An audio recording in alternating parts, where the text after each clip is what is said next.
Good evening all, welcome to IAC. ఈ వీడియోలో important current affairs MCQs discuss చేద్దాం. First one చూద్దాం.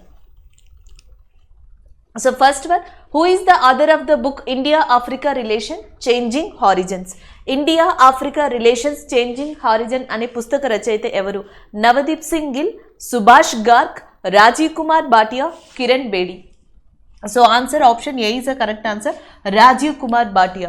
India Africa relations changing horizon అనే పుస్తకాన్ని రాజీవ్ కుమార్ భాటియా రాశారు. Option A is a correct answer అవుతుంది. అలాగే ఆఫ్రికాకి సంబంధించి కొన్ని ఇంపార్టెంట్ కరెంట్ అఫైర్స్ ఉన్నాయి, దాన్ని కూడా ఇక్కడ మనం చూద్దాం. ఆల్రౌండ్గా అంటే మనకి 12 months లోపు కానీ 12 monthsలో కానీ కొన్ని ఒకటి మెపాటో అనేది న్యూస్లో ఉంది. So Maputo is one of the important port in African continent. Africa ఖండంలోనే వన్ ఆఫ్ ద ఇంపార్టెంట్ పోర్ట్గా మనం దేన్ని చెప్తాము అంటే మెపాటో అనే దాన్ని చెప్తాం. సో ఇది మొజాంబిక్కి దగ్గరలో ఉంది, మొజాంబిక్లో ఉన్న one of the important port. So ఈ పోర్ట్కి 2021లో ఫుడ్ని సప్లై చేసిన కంట్రీ ఏది అంటే ఇండియా. ఇండియన్ నేవీ మెపాటో అనే దానికి ఫుడ్ని మనకి సప్లై చేయడం జరిగింది. అది కూడా మనకి సాగర్ అని చెప్పేసి ఒక ప్రాజెక్ట్ ఉంది, security and growth in all regions. Security and growth in all regions Sagar mission సాగర్లో భాగంగా ఇండియన్ నేవీ అనేది ఆఫ్రికా యొక్క మొజాంబిక్లోని మెపాటో అనే పోర్ట్కి మనకి ఏమంటారు huge amount of tons of ఫుడ్ని సప్లై చేయడం జరిగింది. దానివల్ల ఇది న్యూస్లో ఉంది. నెక్స్ట్ మనం ఆల్రెడీ నేను ప్రీవియస్ కరెంట్ అఫైర్స్లో కూడా చెప్పాను, లేక్ టాంజానియక్ అనేది కూడా మనకి న్యూస్లో ఉంది. సో ఇది న్యూస్లో ఉండడానికి కారణం ఇది ఎక్స్పాండ్ అవుతుందంట. ఆఫ్రికా ఖండంలో 2 ఇంపార్టెంట్ లేక్స్ ఉన్నాయి, విక్టోరియా, టాంజానియక్. ఈ 2 ఇంపార్టెంటే. ఈ టాంజానియక్ లేక్ 2021-22లో వార్తల్లో ఉండడానికి కారణం మనకి కొన్ని ఎన్జిఓ సంస్థలు రిపోర్ట్ ఇచ్చాయి, ఇది ఎక్స్పాండ్ అవ్వడం వల్ల చాలామంది ఇక్కడి నుంచి తరలి వెళ్ళిపోతున్నారు వేరే చోట్లకి అని చెప్పేసి. ఈ లేక్ ఆఫ్రికాని వెస్ట్ ఆఫ్రికా, ఈస్ట్ ఆఫ్రికా కింద మనకి సాగ్రిగేట్ చేయడం జరుగుతుంది. సో ఇది వార్తల్లో ఉంది. అలాగే నెక్స్ట్ వచ్చేటప్పటికి సహారా ఎడారి ఏదైతే ఉందో దాని కింద మనకి జిబూతి, సెనగల్ అనే కంట్రీస్కి మధ్యలో ఒక డెజర్ట్ వాల్ అనే దాన్ని, ఒక డెజర్టిఫికేషన్కి సంబంధించి గ్రీన్ వాల్ అనే దాన్ని కన్స్ట్రక్ట్ చేస్తున్నారు. Green wall is nothing but మొక్కల్ని పెంచడం. సహారా ఎడారి ఇంకా నార్త్ ఏదైతే మనకి కింద డౌన్ పార్ట్ ఉందో, సౌత్ పార్ట్ ఉందో, సో సహారా ఎడారి వల్ల ఈ కింద ఎడారీకరణ జరగకుండా ఉండేందుకు, అడ్డుకట్ట వేసేందుకు 2016 నుంచే ఆఫ్రికా ప్రభుత్వం మనకి ఈ ప్రోగ్రామ్ని స్టార్ట్ చేసింది, green wall. United nation organisation యొక్క ఏదైతే అంతర్జాతీయ సమిట్స్ అనేవి 2021-22లో జరిగాయో ఆ సమిట్స్ కేంద్రంగా గ్రీన్ వాల్ అనేది తిరిగి మళ్ళీ వార్తల్లోకి వచ్చింది. గ్రీన్ వాల్ అనేది ప్రపంచంలో ఏ కంట్రీకి సంబంధించిన ప్రాజెక్ట్గా చెప్పొచ్చు అంటే ఆఫ్రికాకి సంబంధించిన ప్రాజెక్ట్గా చెప్పొచ్చు. సో ఇవి కొన్ని ఇంపార్టెంట్గా మీరు గుర్తుపెట్టుకోవాల్సిన అంశాలు ఆఫ్రికాకి సంబంధించి. నెక్స్ట్ వన్ చూద్దాం. Who has been newly appointed as the chairman of staff selection commission? Staff selection commission headquarters న్యూఢిల్లీలో ఉంది. దానికి ఇటీవల చైర్మన్గా ఎవరు ఎంపికయ్యారు? Sanjay Malhotra, Pradeep Shah, Unnikrishnan Nair, S Kishore. So S Kishore is a correct answer. Option B is a correct one. S Kishore అనే person మనకి staff selection కమిషన్కి నూతన చైర్మన్గా ఎన్నిక కావడం జరిగింది. నిన్న ప్రదీప్ షా గారి గురించి చెప్పుకున్నాం. ప్రదీప్ షా వచ్చేటప్పటికి ఫైజర్ ఇండియా అనే దానికి ఇటీవల నూతన పర్సన్గా అపాయింట్ అయ్యారు, నూతన చైర్మన్గా అపాయింట్ అయ్యారు ప్రదీప్ షా. అలాగే RBI farmer governor Urjit Patel గారు మనకి బ్రిటానియా అనే కంపెనీకి అడిషనల్ జనరల్ డైరెక్టర్గా అపాయింట్ అవ్వడం జరిగింది. అలాగే నెక్స్ట్ వచ్చేటప్పటికి మనకి లెఫ్టినెంట్ జనరల్ జిఏవి రెడ్డి ఎవరైతే ఉన్నారో, సో జిఏవి రెడ్డి ఇటీవల డిఫెన్స్ ఇంటెలిజెన్స్ యూనిట్ అనే విభాగానికి నూతన హెడ్గా అపాయింట్ అవ్వడం జరిగింది. సో ఇవి కొన్ని అపాయింట్మెంట్స్ మనం డిస్కస్ చేసుకున్నవి. ఇక్కడ option B is the correct answer, S Kishore. Next one చూద్దాం. So next question, who received the 18th late Madhavrao Limaye award in the category of Karyakram Kasadar efficiency member of the parliament and for the year 2021-22? 2020-21కి సంబంధించి ఏదైతే మనకి ఒక award ఉందో దివంగత Madhavarao Limaye award. So Madhavarao Limaye 18వ అవార్డుని ఎవరు అందుకున్నారు? అది కూడా దేనికి సంబంధించి అంట, సమర్థవంతమైన పార్లమెంటు సభ్యుడి విభాగానికి సంబంధించి ఎవరు అందుకున్నారు? అనురాగ్ ఠాకూర్ గారు ఉన్నారు. అండ్ నెక్స్ట్ వచ్చేటప్పటికి పీయూష్ గోయల్ గారు ఉన్నారు, స్మృతి ఇరానీ గారు, నితిన్ గడ్కరీ. సో ఆప్షన్ వచ్చేసి Nitin Gadkari is a correct answer. Option C is a correct one. So మనకి ministry of roads and transportation ఏదైతే రోడ్లు మరియు రవాణా మార్గాలకి సంబంధించిన మంత్రి నితిన్ గడ్కరీ ఉన్నారో, సో ఆయన 18వ మాధవరావు లిమాయే అవార్డుని అవార్డుని అందుకున్నారు. మాధవరావు లిమాయే గారు మహారాష్ట్రలోని నాసిక్ నియోజకవర్గానికి సంబంధించిన పర్సన్. ఆయన ప్రముఖ రాజకీయవేత్తగా ఉన్నారు, సంఘ సంస్కర్తగా ఉన్నారు, జర్నలిస్టుగా కూడా వర్క్ చేశారు. ఆయన పేరు మీద ఒక అవార్డుని పెట్టడం జరిగింది. ఎవరైతే మెంబర్ ఆఫ్ పార్లమెంట్గా కానీ లేదా మెంబర్ ఆఫ్ లెజిస్లేటివ్ అసెంబ్లీగా కానీ ఉండి కృషి చేస్తారో అలాంటి పర్సన్కి సమర్థవంతమైన మెంబర్ కింద సమర్థవంతమైన పార్లమెంట్ లేదా సమర్థవంతమైన ఏమంటారు అసెంబ్లీ నియోజకవర్గానికి సంబంధించి ఈ అవార్డుని ఇవ్వడం జరుగుతుంది. ఈ అవార్డు ఎవరైతే అందుకున్నారో వాళ్ళకి 50,000 రూపీస్ క్యాష్ ప్రైజ్ని కూడా ఇవ్వడం జరుగుతుంది. క్యాష్ ప్రైజ్ వచ్చేటప్పటికి 50,000 రూపాయలుగా ఉంది. సో ఇది ఒకటి. నెక్స్ట్ నితిన్ గడ్కరీ గారు కూడా మహారాష్ట్ర నియోజకవర్గం నుంచే మనకి రిప్రజెంట్ చేశారు. నాగ్పూర్ నియోజకవర్గం నుంచి మనకి రిప్రజెంట్ చేసిన పర్సన్గా ఎవరిని చెప్పొచ్చు అంటే నితిన్ గడ్కరీ గారిని. అలాగే నెక్స్ట్ వచ్చేటప్పటికి ఈయన ఇటీవల అంటే మనకి 2021 ఆ టైంలో డిసెంబర్-నవంబర్ మంత్ టైంలో గజియాబాద్ అనే ప్రాంతంలో ఇంటెలిజెన్స్ యూనిట్ ఎక్స్ప్రెస్ వే అనే దాన్ని కూడా ఏర్పాటు చేశారు. దాన్ని ఇనాగ్రేట్ చేయడం కూడా జరిగింది. సో అది ఒకటి మీరు ఇక్కడ గుర్తుపెట్టుకోవచ్చు. అలాగే ఈయన ఒక డ్రాఫ్ట్ని కూడా ప్రపోజ్ చేయడం జరిగింది. ఈ మంత్రిత్వ శాఖ ఒక డ్రాఫ్ట్ని ప్రపోజ్ చేశారు. 2022 అక్టోబర్ 1 నుంచి ఏవైతే ఇండియాలో కార్లని కొనుగోలు చేస్తారో ఏవైతే అమ్ముడుబడతాయో ఆ కార్లన్నీ కూడా ఖచ్చితంగా 6 ఎయిర్ బ్యాగ్స్ని కలిగి ఉండాలి అనే ఒక డ్రాఫ్ట్ని ఒక ప్రపోజల్ని ఇటీవల రోడ్లు మరియు రవాణా శాఖ మంత్రిత్వ శాఖ ఏదైతే ఉందో అది ప్రజెంట్ చేయడం కూడా జరిగింది. సో ఇది నితిన్ గడ్కరీ గారికి సంబంధించింది. అలాగే నెక్స్ట్ వచ్చేటప్పటికి ప్రస్తుతం మనకి స్పోర్ట్స్ మినిస్టర్ క్రీడా శాఖ మంత్రిగా ఉన్నది అనురాగ్ ఠాకూర్ గారు. 2021 ఖేలో ఇండియా యూత్ గేమ్స్ ఏవైతే ఉన్నాయో అవి పోస్ట్ పోన్ అయ్యి 2022లో జరిగాయి హర్యానాలో. 2022 ఖేలో ఇండియా గేమ్స్ అనేవి మధ్యప్రదేశ్లోని భూపాల్లో జరగబోతున్నాయి. నెక్స్ట్ వచ్చేటప్పటికి పీయూష్ గోయల్ గారు. సో పీయూష్ గోయల్ గారు మనకి ఏదైతే ఇండస్ట్రీ కామర్స్ అండ్ ఇండస్ట్రీ ఉందో సో దానికి సంబంధించి మంత్రిగా మనకి పీయూష్ గోయల్ గారు ఉన్నారు. నెక్స్ట్ స్మృతి ఇరానీ గారు లాల్ సలాం అనే ఒక బుక్ని రాశారు ఇటీవల. అలాగే ministry of women and child డెవలప్మెంట్కి ఈమె ప్రస్తుతం మంత్రిగా ఉన్నారు. ఉత్తరప్రదేశ్లోని అమేథీ నియోజకవర్గం నుంచి ఈమె రిప్రజెంట్ చేశారు. నెక్స్ట్ వన్ చూస్తే Atal tunnel recently బ్యాగ్డ్ a world record for the longest highway tunnel above 10,000 feet. Atal tunnel is situated which Himalayan range. ఇక్కడ క్వశ్చన్ వచ్చేటప్పటికి ఏంటంటే ప్రపంచంలో 10,000 అడుగుల కన్నా ఎత్తులో కన్స్ట్రక్ట్ చేయబడిన లాంగెస్ట్ హైవే సొరంగం కింద అటల్ టన్నెల్ అనే దాన్ని ఇటీవల మనకి యూకేకి సంబంధించిన వరల్డ్ బుక్ ఆఫ్ రికార్డ్స్ అనే సంస్థ రికగ్నైజ్ చేసింది. ఒకసారి మళ్ళీ చూద్దాం. యూకేకి సంబంధించిన వరల్డ్ బుక్ ఆఫ్ రికార్డ్స్ అనే సంస్థ ప్రపంచంలో 10,000 అడుగుల ఎత్తులో కన్స్ట్రక్ట్ చేసిన లాంగెస్ట్ హైవే టన్నెల్ సొరంగం కింద దేన్ని రికగ్నైజ్ చేసింది? అటల్ టన్నెల్. ఈ అటల్ టన్నెల్ ఉన్నది హిమాచల్ ప్రదేశ్లో. అయితే హిమాచల్ ప్రదేశ్లోని ఏ హిమాలయన్ రేంజ్లో ఇది ఉంది అని అడుగుతున్నారు. పిర్ పంజల్, జస్కార్, ట్రాన్స్ హిమాలయాస్, ధౌలాధార్ రేంజ్. ట్రాన్స్ హిమాలయాస్ అనేవి అసలు భారతదేశంలో జమ్మూ అండ్ కాశ్మీర్కి సంబంధించి ఉత్తరాఖండ్, హిమాచల్ ప్రదేశ్కి సంబంధించినవే కాదు. ట్రాన్స్ హిమాలయాస్లో మనకి ఏముంటాయి అంటే ఈ మౌంట్ కైలాష్ లాంటి రేంజెస్, టిబెట్ ప్రాంతాల్లో ఉన్న హిమాలయన్ రేంజెస్ అన్ని కూడా మనకి ట్రాన్స్ హిమాలయన్ రేంజెస్లో ఉంటాయి.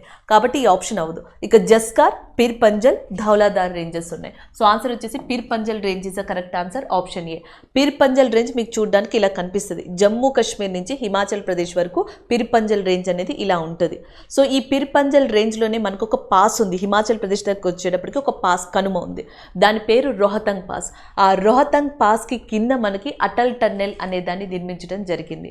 సో హిమాచల్ ప్రదేశ్లోని పిర్ పంజల్ రేంజ్లో మనకి ఏదైతే రోహతంగ్ పాస్ అని పిలుస్తున్నామో ఆ రోహతంగ్ కనుమ కింద అటల్ టన్నెల్ అనే దాన్ని 10,000 అడుగుల ఎత్తు కన్నా ఎక్కువలో నిర్మించారు. ప్రపంచంలో 10,000 అడుగుల కన్నా ఎత్తులో నిర్మించి లాంగెస్ట్ హైవే టన్నెల్గా కూడా అటల్ టన్నెల్ అనేది ఇటీవల సర్టిఫికేషన్ తీసుకోబడింది. కాబట్టి option A is the correct answer. State అడిగితే హిమాచల్ ప్రదేశ్ అని పెట్టండి.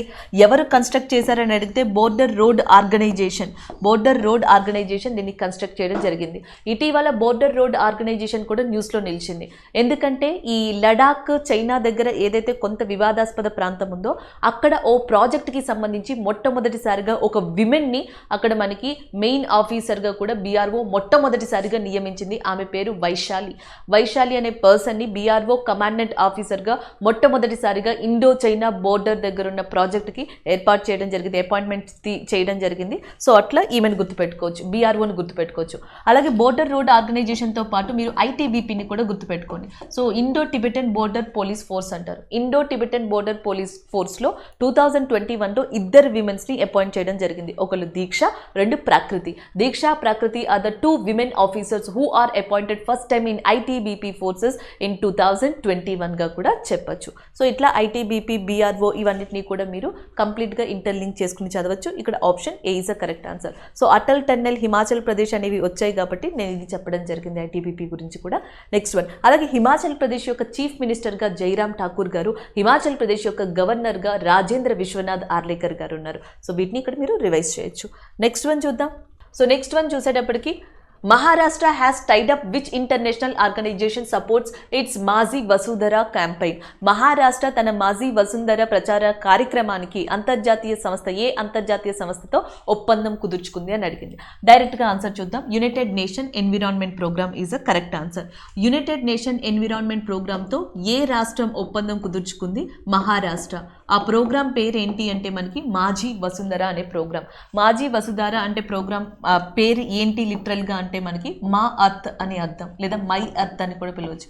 మై అర్త్ అనే అర్థం వచ్చేలాగా ఒక ఎన్విరాన్మెంట్కి సంబంధించిన క్యాంపెయిన్కి మహారాష్ట్ర ప్రభుత్వం యునైటెడ్ ఎన్విరాన్మెంట్ ప్రోగ్రామ్తో టైఅప్ అయింది. ఇదేంటంటే సిటిజన్స్కి ఎన్విరాన్మెంట్కి సంబంధించి, క్లైమేట్ చేంజెస్కి సంబంధించి అవేర్నెస్ ఇవ్వడం, అవగాహన ఇచ్చే కార్యక్రమంగా దీన్ని చెప్పచ్చు. యునైటెడ్ ఎన్విరాన్మెంట్ ప్రోగ్రామ్ యొక్క హెడ్ క్వార్టర్స్ అనేది కెన్యాలోని నైరోబీ కేంద్రంగా ఉంది. కెన్యాలోని నైరోబీ కేంద్రంగా యునైటెడ్ నేషన్ ఎన్విరాన్మెంట్ ప్రోగ్రామ్ యొక్క హెడ్ క్వార్టర్స్ అనేది ఉంది.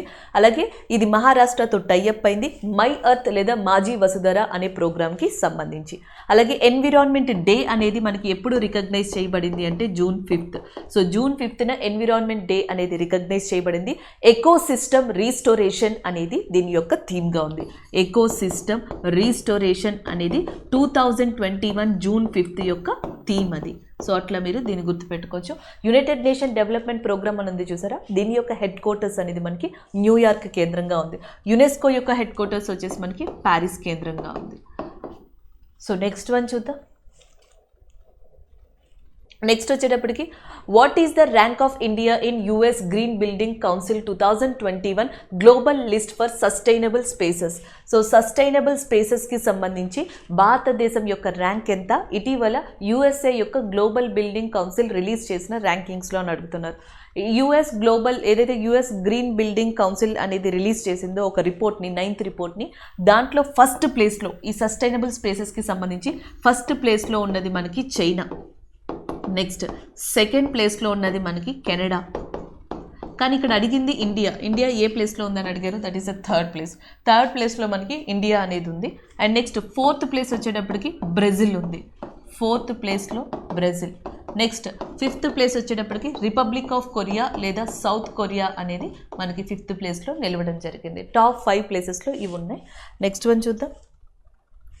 Next one, which ministry is set to organize first of its kind global summit on reimagining museums of India?